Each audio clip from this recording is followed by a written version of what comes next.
Hi, I'm Bob Tabor with LearnVisualStudio.net. In this lesson, we're going to cover quite a few JavaScript language syntax items like variables, data types, operators, and expressions. So we have a lot of work to do. Let's go ahead and get started. I want to start off with our template. So let's go ahead and open that up. I'm going to right-click it and select Open with Notepad. If you don't see that option, then use one of the techniques that we used earlier, like opening up Notepad first and then dragging the template into Notepad. I have it set up so that I can right-click and select Open with Notepad. That'll be a little bit of a shortcut for me. Feel free to add that shortcut if you'd like. All right, and so I'm going to change the title.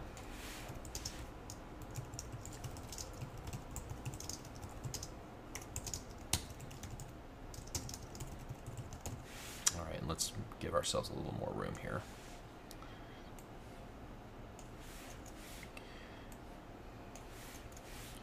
All right, and we're also going to, in our head section, like we did before,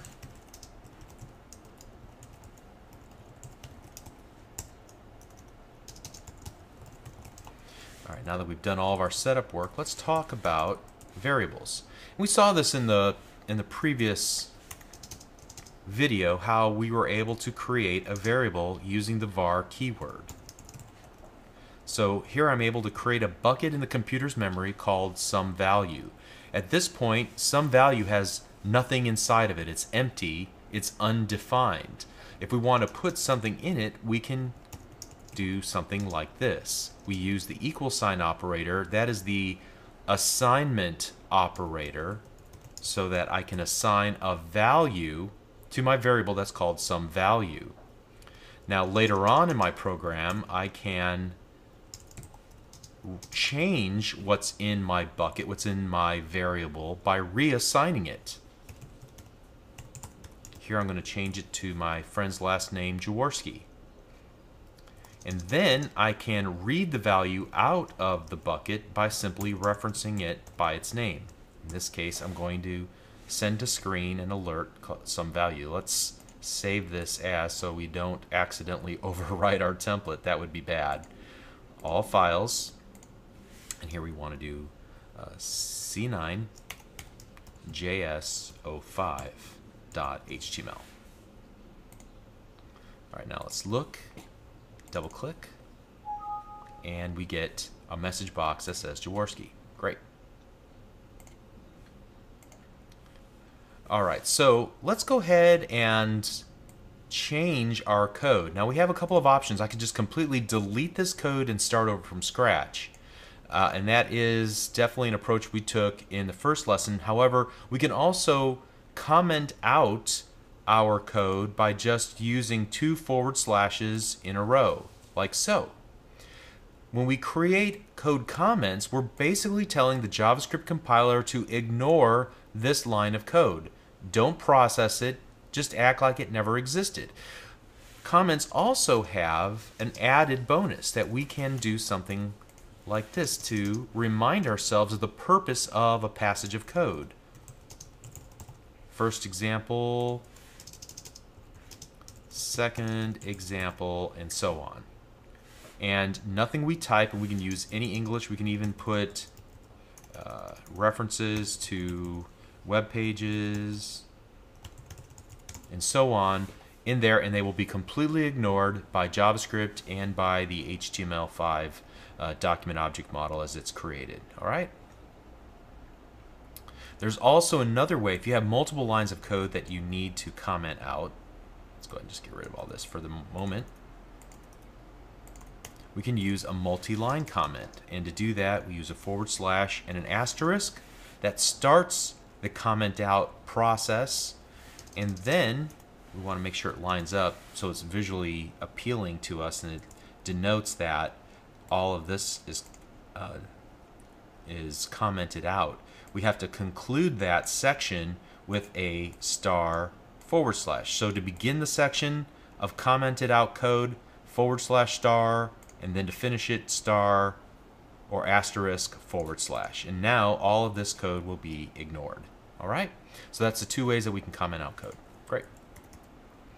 Now, for another example, up to this point we've just, in one line of code, declared a variable and then later on initialized its value or set its value. But we can do that all in one line of code like so.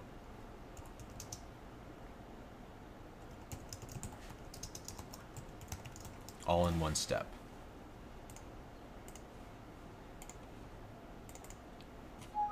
And you can see it indeed works. All right, so now this is something, an idea that we're going to introduce right now, and then later on I'll come back and after we've got some more information under our belt, I'll explain a little bit further.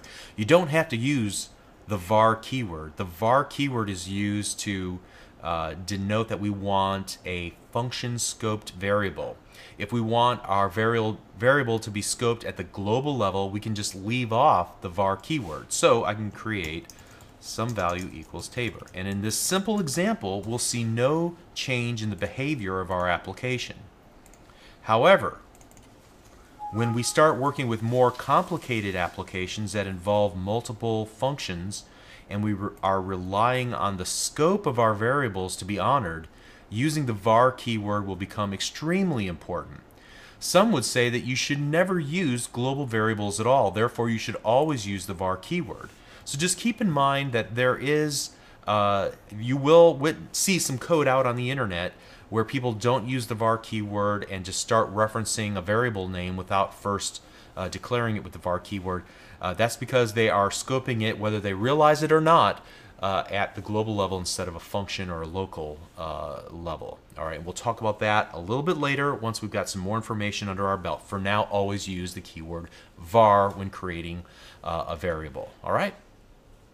Now, we used a nomenclature with a lowercase s for the first letter of the name of our variable, and then we used camel casing from that point on. So it looks like a camel where it ends and begins with a lowercase value, but then in between you might see capitalization throughout. And the reason for this, again, it is a naming convention. Programmers like to use conventions to convey to other programmers or even to remind themselves the purpose of a name of something.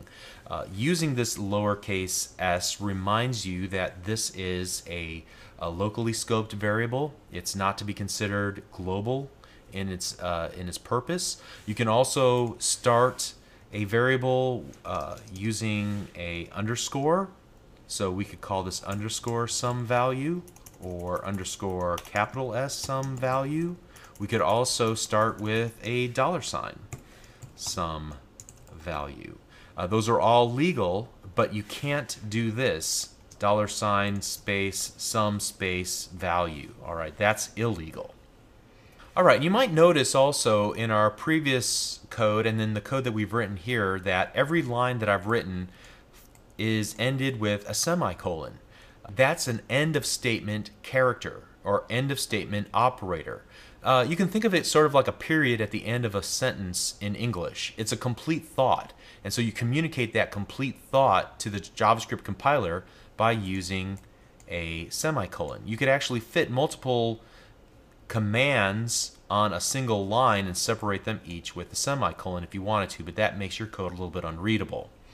Now, one of the big departures of JavaScript from other programming languages is that the data type is inferred by the value that's been assigned to the variable. So, for example, in this particular case, since we initialize the value or the variable some value as a literal string of text, as denoted by the open and closing double quotes, some value will be of data type string. So let's have some fun with this. Let us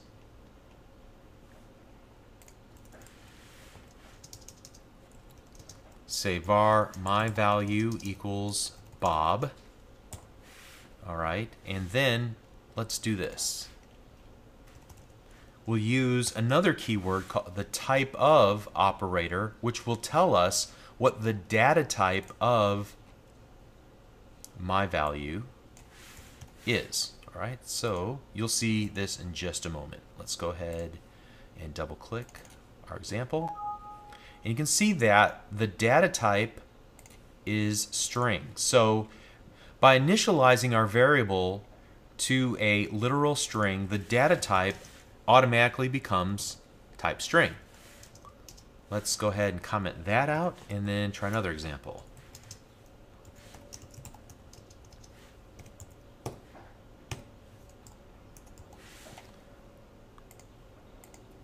Now let's rerun our application. And the second data type is a data type number. So we now can create strings and numbers. And notice that numbers have no double quotes around them. If we were to add double quotes around them, it's no longer a number data type, it's rather a string data type. And that's probably not what we want. So numbers can be added together, but if we were to try to add strings together, that's called concatenation. We will get vastly different results if we were to do something like this. Let's go ahead and comment that out.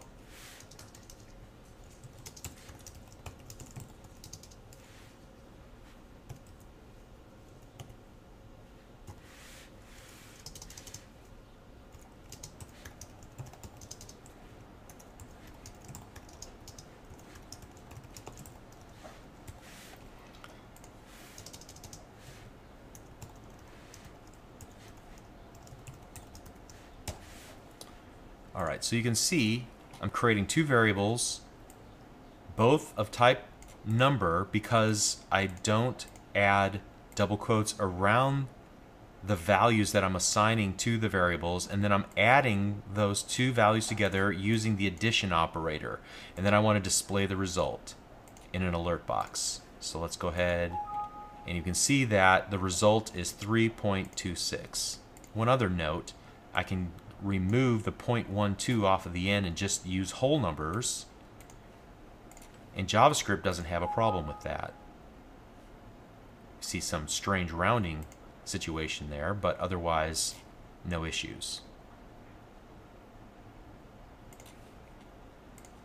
However, if we were to make these into strings by adding double quotes around them, what will the result be? 3.14, 3. The 3 is this value here. So it treats my value and other value as string. It concatenates the two together. It basically just adds the number 3 to the very end of this literal string of characters. All right, so let's comment all that out.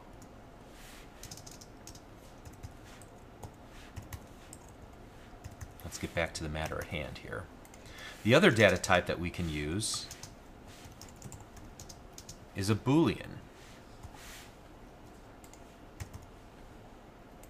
And that's a true or false value.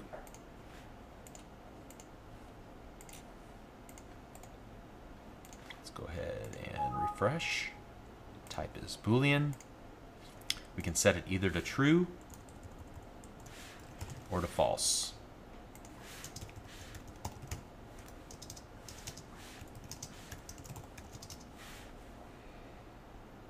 All right, but what if we were to set it to anything at all? What would the data type be if we just declared the variable but we never assigned it a value? It would be undefined. And undefined is basically a variable that we just simply don't know what the data type is nor what its value is set to.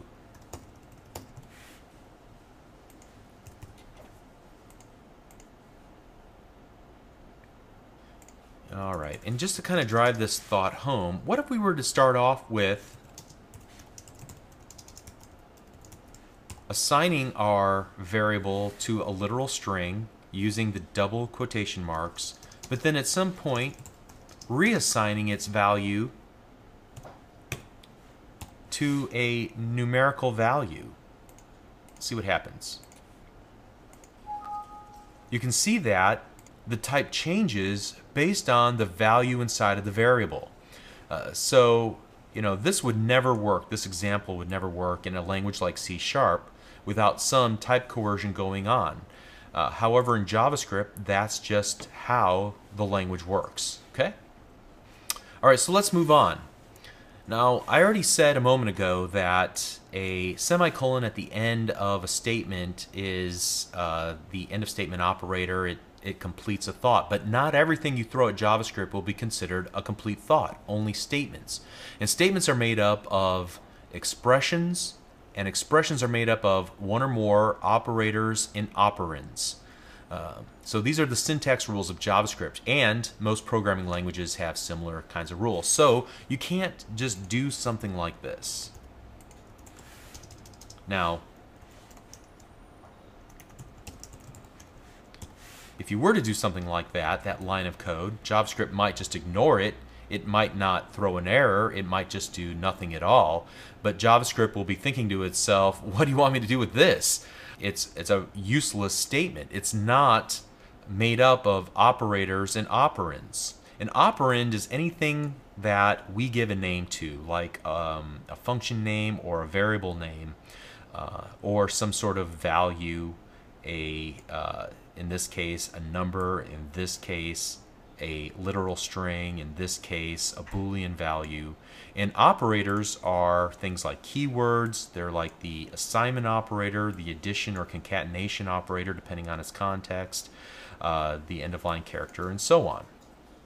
So statements in JavaScript have to actually do something.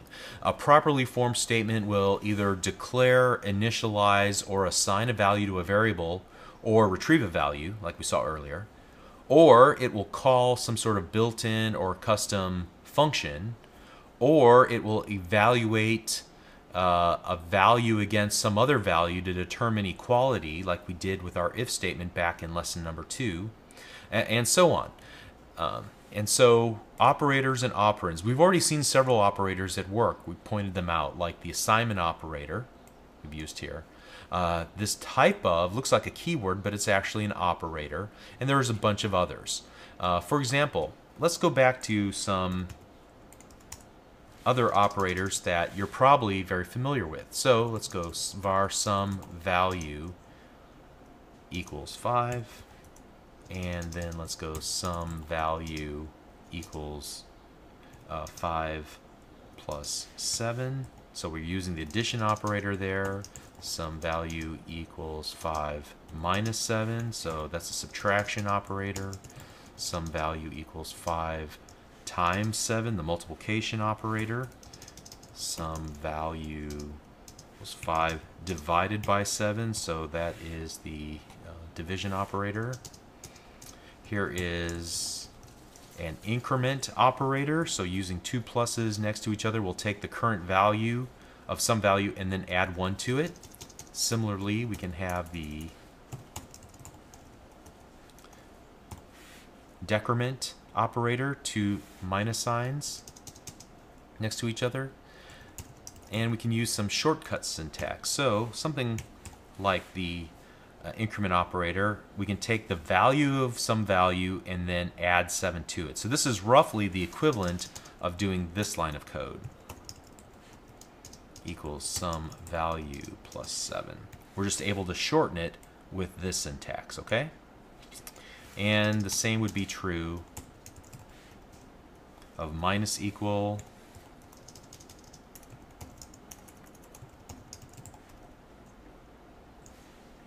times equal,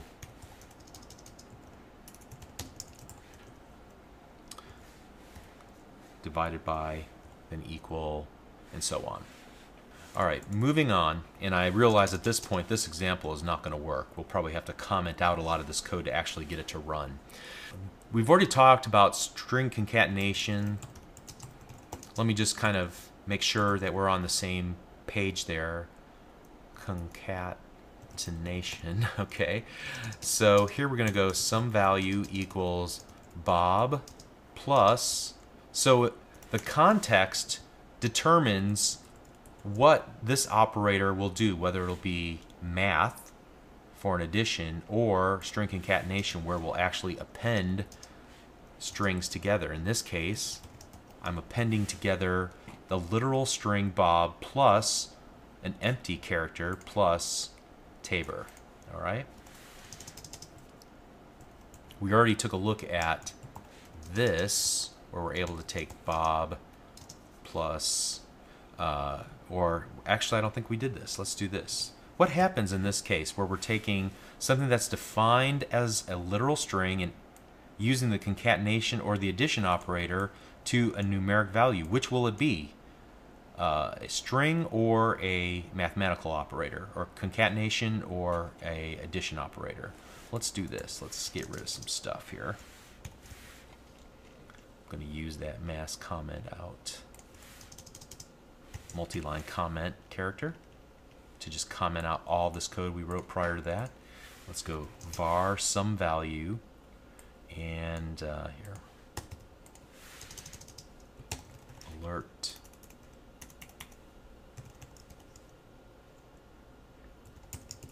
some value. Let's see what happens here. And let's refresh. All right, notice what it does.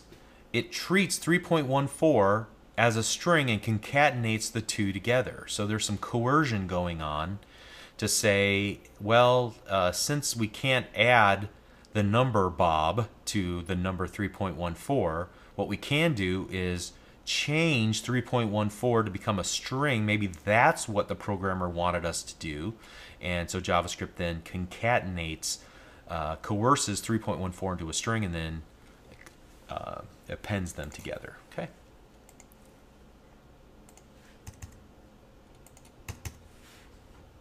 All right, so we've already talked about keywords, special keywords in the JavaScript language like var, and we've seen other ones like the if, and we'll get to some of the other ones later. There's also several built-in functions and methods. We've talked about the alert function. And notice every time that we call a function, we use an opening and closing parenthesis. Now, why is that? It's because those parentheses are operators. They're the function invocation operators. If you attempt to just call alert without that, I'm not even sure it'll work. Let's just try it for fun. Let's see what happens. It might work, but we're not going to get any results that we would expect. All right, it doesn't even work because we didn't invoke the function. We didn't execute the function. In order to execute the function, you have to have the right operators, which are the opening and closing parentheses. We'll talk more about functions and the importance of these parentheses when declaring or defining a custom function as well. All right, so we covered a couple of the built-in functions so far, like alert and get element by ID in one of the previous lessons. We couldn't possibly cover all of the built-in functions available in JavaScript in this series, but if you want a reference card or some sort of listing, just go to Bing and search for JavaScript built-in functions, and you'll find many different sites that list dozens of built-in JavaScript functions, and you can learn their capabilities. Many of them are based around mathematical type of functions, or dealing with strings, like splitting them apart, choosing subsections or substrings from a literal string, and so on. All right. So one last topic before we wrap up, and I want to talk about escaping strings. So what if, for example, we want to do something like this?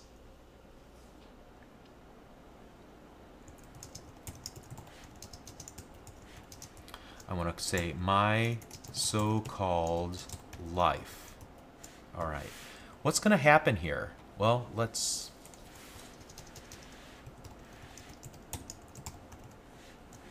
see what happens.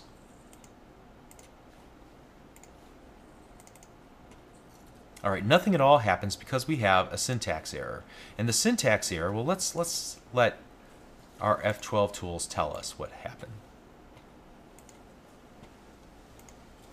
All right, so we can see that it expected an end-of-line character, and that's not all that helpful, but basically what it's telling us is that it expected this to be one complete string. It would have expected the next character to either try to append something to it or to end the line or whatever the case might be. Now, we intended for this to be one literal string, and in the middle of that literal string to use that character, that double quote character again, so that it prints it off the screen correctly. In order to get this to work correctly, we're going to have to use an escape character, which is the backslash. When I use the backslash in front of the double quote character, in both of these cases, it won't treat them as a double quote, it'll treat them as a literal double quote, so that, if we hopefully do this right, refresh the page, you can see it embeds the double quotes inside correctly. Awesome. And there are some other ways, some other applications of this as well. Let's comment that out and go to the next line.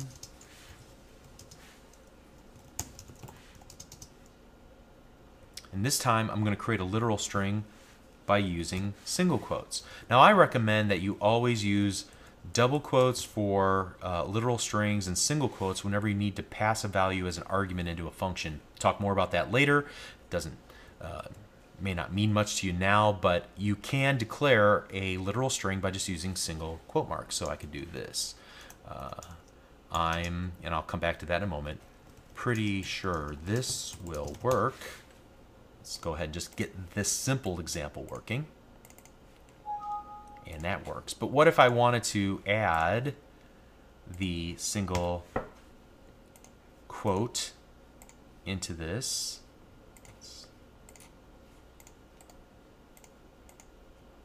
And you can see it won't work at all. If we were to go to the script, we would get that same error message. And the reason is because we need to put the backslash single quote. That turns it into a literal single quote, not a literal string operator. Okay, so now this will work. Yep, it does. Great. And one last escape sequence that we can use with literal strings is to use the line feed or the return character. So /r or \r is the return character, and that's roughly equivalent to the new line character, so /n. And we'll see the results of this. Let's refresh one more time. Bob was here. It put each word on a separate line because of the escape, the return escape sequence, or the new line escape sequence, which in this particular case is roughly the same.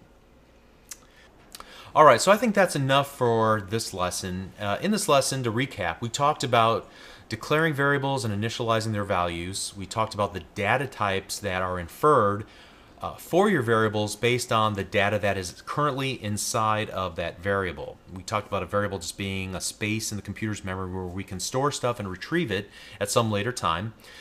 We looked at what happens when you don't have anything inside of a variable. It becomes undefined. We don't know its type and we don't know its value, right? Then we talked about the various simple data types: string, number, Boolean, also the undefined data type, if that's truly a data type. We'll learn about some other more complicated data types like object, function, which is really object, and array, which is really object. Okay, a little bit later on. We talked about the various operators and looked through just quite a few of them. The mathematical operators, some of the string operators. We looked at escape sequences. We talked about how to write properly formed JavaScript, expressions, make up statements, and an expression is a combination of operators and operands. We said operators are things that have names like our variable, or they have values like our literal strings or our numerical values. And then the operators are all those other things that we kind of glue those together with. And together they form complete thoughts or complete statements inside of JavaScript. All right, so that's enough for this lesson. We'll see you in the next one. You're doing great. Hang in there. Thank you.